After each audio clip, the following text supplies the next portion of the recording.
শুভ সকাল বন্ধুরা, তোমরা সবাই কেমন আছো? আশা করছি সবাই খুব খুব ভালো আছো। আমরাও সবাই ভালো আছি। আমার ব্লগে তোমাদের সবাইকে স্বাগত। তাহলে চলো আমার ব্লগটা একটু দেখতে থাকো আর সবাই আমার পাশে থেকো। এখন বাজে হচ্ছে 10টা, আর আজকে আমার অনেকটাই দেরি হয়ে গেছে স্নান করতে করতে। কারণ তোমাদের দাদাভাই সকালে উঠেই বাথরুমে ঢুকে গেছে, আর ওর বাথরুমে স্নান করতে অনেকটাই সময় নিয়েছে। প্রচুর সময় নেয় ও বাথরুমে। তারপরেই তোমার শাশুড়ি ঢুকে পড়েছিল, আর আমারই স্নান করতে আজকে দেরি হয়ে গেছে। তাই ভাবলাম যে আগে তোমার চুলটা তাহলে একবারে শ্যাম্পুই করে নিই। আর এদিকে যা ধোয়া কাচা একটু ছিল সব একেবারে করে নিয়েছিলাম। করে তারপর দেখো স্নান টান করে এসেছি, চুলটা পুরো ভেজা। চুলটা একটু মুছে নিয়েছি আর মুখে একটু ক্রিম মেখে নিচ্ছি। আমার শাশুড়ি ওদিকে ভাত বসিয়ে দিয়েছে, ভাতটা হয়ে গেছে। আমি এবার একটু চা খেয়ে নেব। এদিকে ছেলেকে শাশুড়ি আর আমি দুজনে মিলে অনলাইন থেকে দেখো এটা কিনে দিয়েছি। এগুলি হচ্ছে পেন। ওই বায়না করেছিল যে আমি ভালোভাবে পাস করলে আমাকে কিছু একটা কিনে দিও। তো কী কিনে দেবো, তখন নিজেই বায়না করলো তাহলে আমাকে পেন কিনে দাও, কারণ ক্লাস 4-এ ওদের আবার পেন। তাই পেন দিয়ে লিখবে বলেই তোমার পেনটা বুক করেছে। এদিকে খুব বুদ্ধি, দেখো পেনগুলি নিয়ে সকাল থেকে উঠেই বসে আছে। তারপরে আমি একটু চা করে নিচ্ছি, চা খাবো, অনেকটাই দেরি হয়ে গেছে। এদিকে তোমার সকালের দিকে একটু চা না খেলেও গলা টলা শুকিয়ে যায়। আজকে সত্যি অনেকটা দেরি হয়ে গেছিলো। আর চা না খেলে যেমন হয়, একটু মাথাটাও যন্ত্রণা করছিল। এত বেলা কোনো দিনও হয় না। এখন তোমার 10:30টার মতন বেজে গেছে। তাই আগেই আমি চাটা একটু বসে খেয়ে নেব, তারপরে আস্তে আস্তে কাজটা যে হাত দেবো। চলো এবার তাহলে চাটা খেয়ে নিই। দেখো বেডটা এখন ক্লিন করব। একটু বসেছিলাম চা খেয়ে একটু বসে তোমার একটু ফোনটা দেখছিলাম। তারপরে তোমার আবার এখন কাজে হাত দিয়ে দেবো। দেখো বেড ঠেড কিছুই ক্লিন করা হয়নি, ঘর এখনও পরিষ্কার হয়নি। আর তোমাদের দাদাভাই এখনও বাজার থেকে আসেনি, কি বাজার আনবে এখনও বলতে পারবো না। তোমাদের পরে সেগুলি তো সব শেয়ার করবই। আর আজকে আবার যাবো জানো তো ছেলে স্কুলে যাব বলতে, ওর তো কালকে রেজাল্ট বেরালো তোমাদের জানালাম। তা আজকে আবার স্কুলে বুক আর কপি আনতে যাব। তোমাদের দাদাভাইও যাবে। ওদের টাইম দিয়েছে 2টো থেকে 7টা অবধি। তাই তোমার দাদাভাই বললো 3:30-3টের মধ্যেই বেরিয়ে যাবে। তাই একটু তাড়াতাড়ি এবার আজকেও তাহলে তাড়াতাড়ি একটু কাজকর্ম সেরে নিতে হবে। কালকেও তাই করেছিলাম, তাড়াতাড়ি কাজ করে নিয়েছিলাম। আর লাস্টের দিকে একটু একটা তরকারি বাকি ছিল, সেটা আর করতে পারিনি, সেটা তোমার শাশুড়ি করে নিয়েছিল। আর তোমার আস্তে আস্তে তোমাদের বললাম যে অনেকটাই দেরি হয়ে গেছিলো। আর আজকেও জানি না কটা বাজবে আস্তে আস্তে। তাই তাড়াতাড়ি তোমার কাজ কমপ্লিট করে যেতে হবে। আর একটা জিনিস তোমাদের সঙ্গে শেয়ার করছি, দেখো এটা হচ্ছে আমার, দেখো জানলাটায় দেখো একটা দিয়েছে ডিম। এটা হচ্ছে পায়রা, দেখো পায়রায় ডিম দিয়েছে। পায়রাগুলি এসে তোমার আমার জানলার মধ্যে বসে তোমার প্রায় সময় ডিম দিয়ে চলে যায়। আর নোংরাও করে খুব। এক সময় যখন নোংরা করে সব নোংরাগুলি ফেলে দিই, মানে নোংরা বলতে তোমার পাতা ঠাতা সব এনে জড়ো করে, সেগুলি ফেলে দিই। কিন্তু ফেলে দিলে কী হবে, আবার এনে আবার ওরকম জানলার কাছে জড়ো করে তারপরে তোমার আজকে সকালবেলা উঠে দেখি ওরকম ডিম দিয়ে চলে গেছে। তো ওখানেই রয়েছে। আবার ওরা পরে জানলাটা যখন বন্ধ করে দেবো ওরা আবার নিয়ে চলে যায়। তাহলে চলো তোমরা দেখতে থাকো ব্লগটা, আর আমিও আমার কাজগুলি শেষ করতে থাকি। বিছানাটা পরিষ্কার করে নিচ্ছি। চাদরটা তোমার তুলে আগে ঝেড়ে নিয়েছি, তারপরে আবার নতুন চাদর পাতলাম। 3-4 দিন হয়ে গেছে, তাই আবার চাদরটা তুলে দিয়ে আবার একটা নতুন চাদর পেতে দিলাম। এদিকে ছেলেদেরও খেতে দিতে হবে, তাই একটু তাড়াতাড়ি করছি। ওদেরও খিদে পেয়েছে, অনেকটাই বেলা হয়েছে। তাই বললাম যে আগে বিছানাটা দাঁড়া পরিষ্কার করে নিই, তারপর তোদের খেতে দেব। তাই আগে বিছানার চাদরটা আগে তুলে তারপরে ওটা বের করে রাখলাম। ওটা পরে একটু গরম জলে ভিজিয়ে দেব, তারপরে তোমার ঘরের কাজগুলি করে নেব। তোমার দেখো বিছানাটা পরিষ্কার করে নিলাম। এবার তোমার ঘরটরগুলি পরিষ্কার করব। বালিশের কভারগুলিও তোমার চেঞ্জ করে নিলাম। একটু তাড়াতাড়ি করতে হবে, কারণ অনেকটাই দেরি হয়ে গেছে, আবার রান্নাও করতে হবে। তারপরে এখনও আজকে আবার রুটি করতে হবে, কারণ রুটিটা তোমার করা নেই, খিদেও পেয়ে গেছে প্রচুর। এখন রুটি না করলে তো কিছু এখন খেতেও পারবো না, তাই এদিকের কাজগুলি আগে সব গুছিয়ে নিয়ে তারপরে রুটি করব। বা রুটির সাথে কি খাবো সেটাও একটা সমস্যা। তাই আবার তোমার ছিল একটু পনির ঘরে ছিল, তাই সেই পনিরটা ফ্রিজে 2 দিন ধরে রেখে দিয়েছিলাম। তা পনিরটা ভাবছি আজকে করে ফেলবো, এখন করে ফেললে তোমার বিকেলের দিকে ওরাও একটু রুটি দিয়ে খেতে পারবে। তাই ভাবছি একটু পনির আর রুটি করব। তাই এদিকের কাজটা না করে গেলে তো ওইদিকে তোমার দেরি হয়ে যাবে, তাই আগে ঘরটা পুরো সব গুছিয়ে দেখো নিচ্ছি, তারপরে তোমার ওইদিকে যাব। একেবারে ঘরের কাজগুলি পুরো কমপ্লিট করে গেলে তাহলে ওইদিকে রান্নাটা করে নিলেই তোমার তাড়াতাড়ি হয়ে যাবে। তাই সব করেই তারপরেই তোমার কিচেনে যাব। এদিকে দেখো চুলগুলিও পুরো ভেজা, এখনও চুল একদমই তোমার আঁচড়াতে পারিনি। ওরকমভাবেই দেখো চুলটাকে ছেড়েই কাজ করতে শুরু করে দিয়েছি। চুলটা যে মানে আঁচড়াবো সেটাও সময় পাইনি, তাই ওইভাবেই চুলটাকে রেখে দিয়েছি। আর এদিকে সব পরিষ্কার করে নিচ্ছি। এদিকে ছেলেদেরও তোমার খেতে দিয়ে এসছি, ওরা আবার খাচ্ছে। আর হ্যাঁ, শাশুড়ি বলছিল যে তুমি তাহলে রুটিটা করে নাও, তুমিও তো বললে তোমার খিদে পেয়েছে। তাই আমি বললাম আমি একটু পরে করব। আর শাশুড়ি একটু মুড়ি আর রসগোল্লা ছিল ফ্রিজে, সেটা দিয়ে শাশুড়ি খেয়ে নিয়েছে। আর দেখো ছেলে এসে এবার খাটের মধ্যে বসে আছে, বসে আবার একটু ফোন দেখছে। আর আমি এদিকে পরিষ্কার করে নিচ্ছি। জানলাটা বন্ধ করে দিলাম, কারণ তোমার বললাম পায়রার ডিমটা রয়েছে, ওরা যদি আবার মুখে করে নিয়ে যায় তো ভালো, না হলে কাকে আবার নিয়ে চলে যায়। তাই জানলাটা বন্ধ করে দিলাম যাতে ওরা এসে আবার নিয়ে যায়, কারণ জানলাটা খোলা রাখলে পায়রাগুলি ভয় পাবে, তাই জানলাটা বন্ধ করে দিলাম। তারপরে দেখো সব জামা কাপড়গুলি নিয়ে এলাম, এগুলিও তোমার একবারে গুছিয়ে রাখবো। 2 দিন ধরে তোমার ঠান্ডাই লাগছে, গরমটা একদমই নেই। আর এদিকে খুব ভাল লাগছে ঠান্ডাটা রয়েছে বলে, কারণ 2 দিন যা গরম পড়েছিল যে এসি ছাড়া একদমই থাকা যাচ্ছিল না। মানে আমাদের ঘরে তো এসি চলেছে, কার ঘরে চলেছে কি চলেনি সেটা বলতে পারবো না, কিন্তু আমাদের ঘরে এসি চালিয়ে দিয়েছিল তোমাদের দাদাভাইয়ের কি জানো তো, যখন গরম তো মানে খুব গরম, আর যখন ঠান্ডা তো একদম খুব ঠান্ডা। একটু বৃষ্টির জল পড়লেই ঠান্ডা লাগবে, আর একটু যদি গরম পড়ে তাহলে আবার এসি ছাড়া থাকতে পারবে না। আমাদের লাগছিল না এসি, কিন্তু ওর ভীষণ গরম, তাই চালিয়েছিল। কিন্তু এই কদিনে বেশ ভালোই ঠান্ডাই লাগছে, কিন্তু ওয়েদারের জন্যে তোমার কিচ্ছু শুকোতেই চাইছে না। আর এদিকে দেখো চলে এলাম ওগুলি গুছিয়ে গাছিয়ে, তারপরে দেখো একটু দই আর একটু কড়াইশুঁটি আর আদাটা দেখো গ্রেট করে রেখেছিলাম। আর ওদিকে দেখো তোমার পনিরটা ভাজা হয়ে গেছে, ভেজে নিয়েছি, দিয়ে দিলাম একটু তোমার গোটা গরম মশলা, আর দিলাম একটা লঙ্কা, একটু আদা দিয়ে একটু ভারী করে নাড়িয়ে চাড়িয়ে তারপরে মটরশুঁটিগুলি দিয়ে দেব। খুব একটা বেশি তোমার পনিরে মশলা দিইনি, ওই তোমার শুধু একটু আদা আর একটু তোমার জিরের গুঁড়ো আর একটু দই আর একটু সস, আর কিছুই না। পুরো নিরামিষ করেছি আজকে। পনিরটা করে নিয়েছিলাম, বললাম তোমাদের 2-3 দিন হয়ে গেছে, তাই ভাবলাম করেই নিই একবারে, তোমার একটু আমিও রুটি দিয়ে খেয়ে নেব।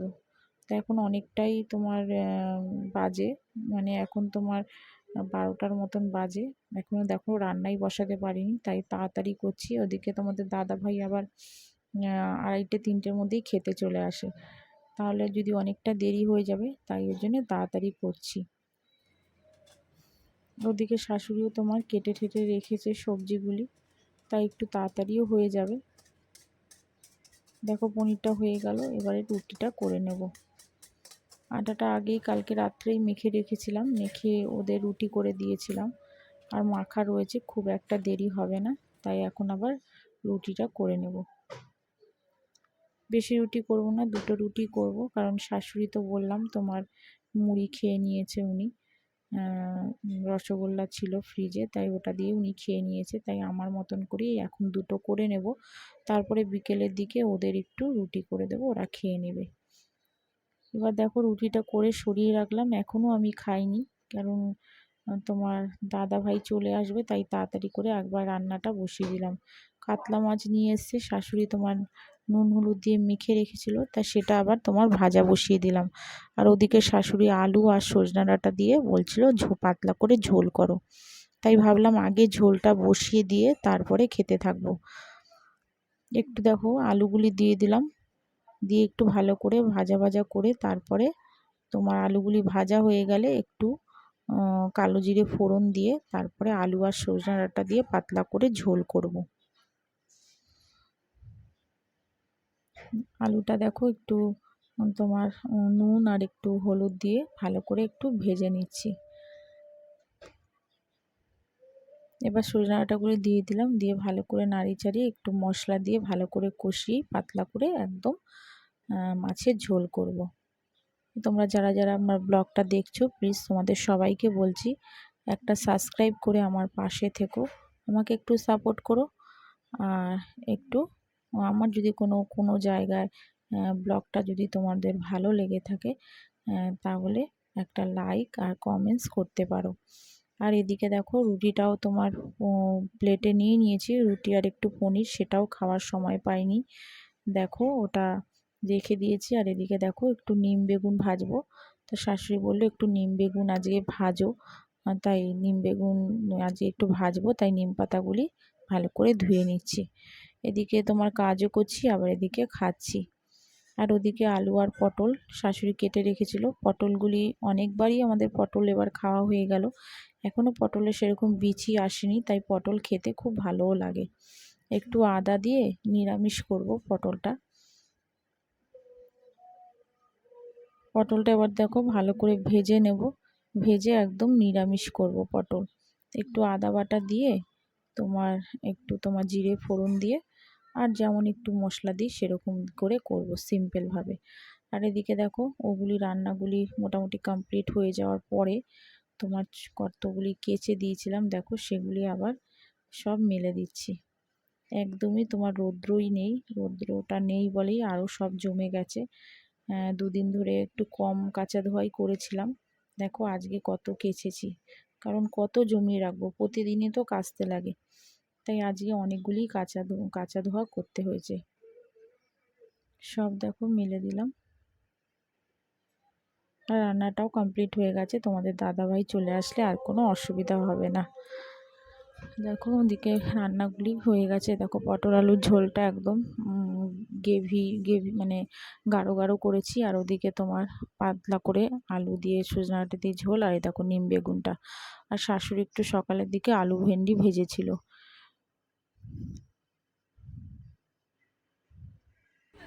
খাওয়া দাওয়া করে চলে গেছিলাম ওর স্কুলে, তোমাদের বললাম ওদের স্কুলে যাব। দেখো সব বই খাতা সব আনতে গেছিলাম, তোমাদের দাদা ভাই আর আমি দুজনেই গেছিলাম।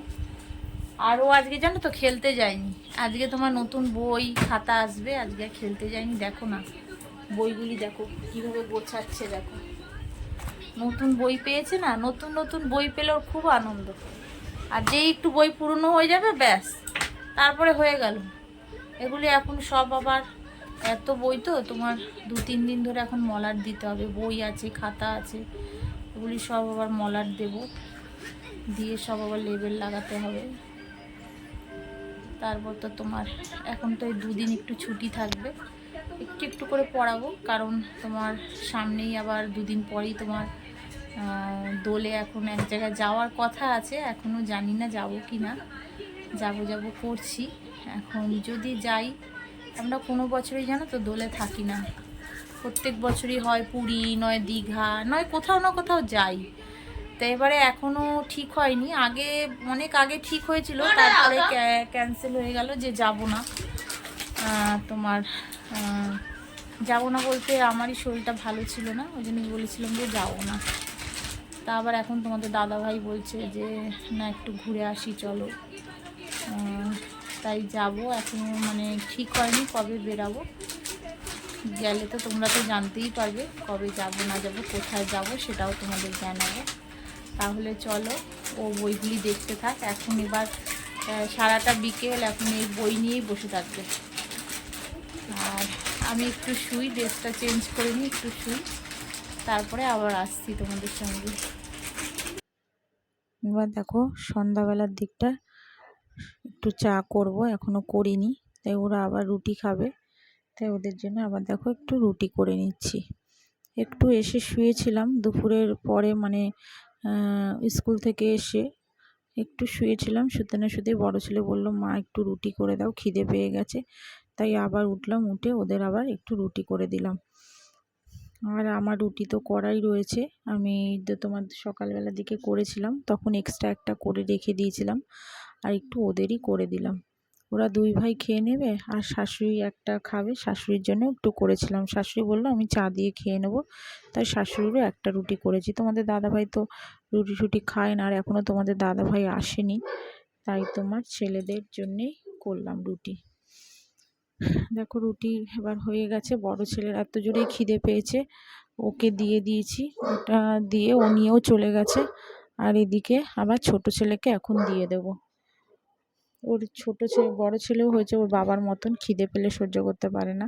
আর এদিকে আজকে আবার খেলা দেখতে যাবে, মানে আইপিএল, মানে আজকে থেকে স্টার্ট, তাই বলছে মা ক্লাবে খেলা দেখতে যাব, তাই তুমি তাড়াতাড়ি করে আমাকে খেতে দিয়ে দাও, তাই ওকে দিয়ে দিয়েছিলাম। আর এটা দিচ্ছি দেখো ওর ভাইকে, দুটো রুটি দিয়ে পনির দিয়ে দিলাম। ওর ভাই পনির খেতে খুব ভালোবাসে, মানে আমার ছোট ছেলে, তাই ওকে একটু পনির, আবার বলছে মা আর একটা আমার হাতে দাও। দেখো আমার পাশে এসে দাঁড়িয়ে আছে, ওকে আবার একটু দিয়ে দিলাম, ও এবার খেয়ে নেবে। আর আমিও করে নেবো একটু চা, চাটা খেয়ে ঠেয়ে আবার বসবো ওকে একটু পড়াতে, পড়িয়ে ঠড়িয়ে তারপরে ওর খাতা বইগুলি সব মলাট করতে বসতে হবে।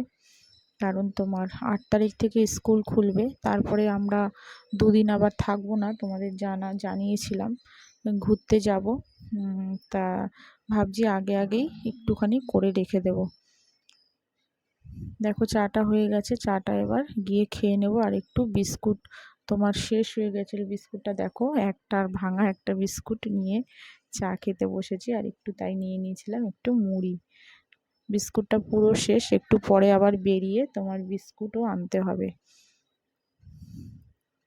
দেখো আবার চলে গেছিলাম একটু দোকান থেকে আবার দেখো চানাচুরের প্যাকেট, বিস্কুট, একটু বাদাম সব কিনে নিয়ে এলাম, কারণ এগুলি সবই শেষ হয়ে গেছিলো, তাই এগুলি আবার সব কিনতে গেছিলাম। কিনে ঠিনে এসে ছেলেকে একটু কাজ দিয়ে গেছিলাম, বললাম তুই কর বসে, তা ও একটু তোমার বাংলা পড়ছিল। আর আমি দেখো এগুলি এবার সব ঢেলে নিচ্ছি কৌটোয়। এই চানাচুরটা খুব ভালো, ঝাল মিষ্টি চানাচুর, খেতে খুব ভালো লাগে, মুড়ি ঠুড়ি দিয়ে ওদেরকে মেখে দিই। আর একটু বাদাম এনে রাখি, বাদামও তোমার একটু চাউমিন টাউমিন করলে ওদেরকে একটু দিতে লাগে, তাই জন্যে বাদামও এনে রেখে দিলাম। আর দেখো বিস্কুটটা ঢেলে নিচ্ছি, এই বিস্কুটটাই বেশি আমি খাই। আগে এই বিস্কুটটা শুধু আমি একাই খেতাম, আর ওরা সবাই তোমার ক্রিম কেকার বিস্কুট খেত, কিন্তু এখন এই বিস্কুটটা আনাতে এখন ওরা সবাই এই বিস্কুটটাই খায়, ওদের বলে এই বিস্কুটটা খুব ভালো লাগে। দেখো এবার খেয়ে দিয়ে তারপরে তোমার চাটা খেয়ে তো দোকানে গেলাম, তারপরে তোমার সব ওইগুলি করে ঠুরে দেখো এবার মলাট করতে বসে পড়লাম। তাহলে চলো আজকের মতন ব্লগটা এখানেই শেষ করি, তোমরা সবাই